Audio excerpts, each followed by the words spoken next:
প্রিয় ভাই ও বোনেরা, আজ আমরা এমন একটি বিষয় নিয়ে আলোচনা করব যা আমাদের জীবনকে বদলে দিতে পারে। আল্লাহর প্রতি পূর্ণ ভরসা ও ধৈর্য। আমাদের জীবনে দুঃখ কষ্ট পরীক্ষা-নিরীক্ষা আসবেই। আল্লাহ সুবহানাহু ওয়া তাআলা কোরআনে বলেছেন, নিশ্চয়ই আমি তোমাদেরকে পরীক্ষা করব ভয়, ক্ষুধা, ধনসম্পদ ও জীবনের ক্ষতি দ্বারা।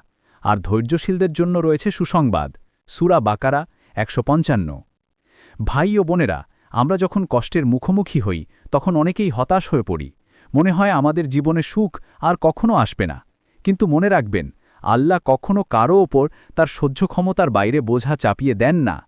যদি আপনি সমস্যার সময় আল্লাহর দিকে ফিরে যান, নামাজে কান্না করেন, দোয়া করেন, তাহলে আল্লাহ আপনাকে এমন জায়গা থেকে রিজিক দেবেন যা আপনি কল্পনাও করতে পারবেন না। রাসূলুল্লাহ সাল্লাল্লাহু আলাইহি ওয়াসাল্লাম বলেছেন, যে আল্লাহর জন্য ধৈর্য ধারণ করবে, আল্লাহ তাকে শক্তি দান করবেন। ধৈর্যের চেয়ে বড় কোনো দান আল্লাহ কাউকে দেননি। সহিহ বুখারী। ভাই ও বোনেরা, আজ থেকে আমরা প্রতিজ্ঞা করি, প্রতিটি কষ্টের সময় হতাশ না হয়ে আল্লাহর দিকে ফিরে যাব, কারণ প্রতিটি রাতের পর ভোর আসে, প্রতিটি কষ্টের পর সহজই আসে। আল্লাহ আমাদের সবার ঈমান দৃঢ় করুন এবং আমাদেরকে ধৈর্যশীল বানান। আমিন।